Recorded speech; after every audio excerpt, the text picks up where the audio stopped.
Bonjour à tous, bienvenue à Mango, donc Yann Todeschini, troisième génération de vignerons à Mango. Donc je travaille avec mon frère Karl depuis 12 ans et nous avons collaboré avec nos parents qui eux-mêmes ont succédé à nos grands-parents.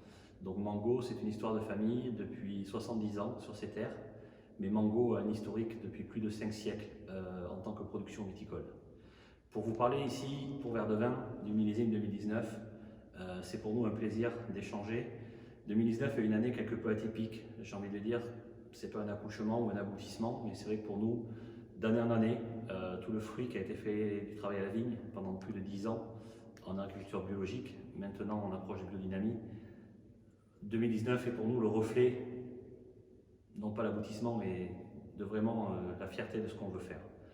2019, pour parler au niveau climatologie, pour faire simple, on est sur une année de contraste. Une année qu'on pourrait qualifier de solaire, mais c'est plutôt une année lumineuse. On a eu des températures très chaudes, plus chaudes que 2003-2009 sur juillet, mais malgré tout, il y a eu de la pluviométrie, des petites séquences de pluie qui, tout le long du cycle, sont venues réhydrater la vigne et les sols. Nous sommes convaincus que nos pratiques aussi en biologique, les couverts végétaux, les composts, depuis plus de 10 ans, 15 ans, sont des aides pour compléter les capacités de l'argile pour résister au stress hydrique.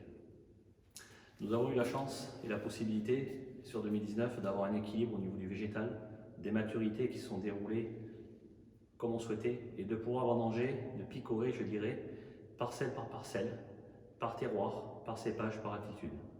Ainsi, sur les 34 hectares que constitue Mango, d'un seul tenant, sur les 21 parcelles, jusqu'à 100 mètres d'altitude, on a pu vendanger du 13 septembre au 4 octobre.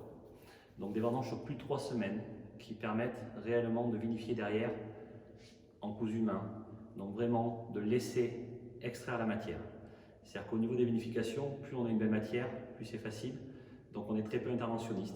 Donc on laisse vraiment, juste avec le contrôle des températures, extraire naturellement, vraiment travailler par immersion. On a fait des cuvaisons relativement longues, 32-34 jours, des dégustations bien sûr très fréquentes, pour vraiment voir petit à petit le potentiel se développer naturellement. Pour nous, 2009, c'est vraiment une surprise. C'est vraiment l'aboutissement, je pense à 90%, 95% du style que l'on veut donner à Mango. Mango, c'est des coteaux sud, des argilo-calcaires, 80% de merlot pour la cuvée classique. Et sur 2019, on a vraiment l'identité du lieu. L'objectif de nos vins, après un élevage entre barrique bordelaise, amphore et également foudre bois de 20 hectos, l'élevage est là pour nous, pour maintenir l'équilibre, pour sublimer le fruit, mais toujours en gardant le goût du lieu.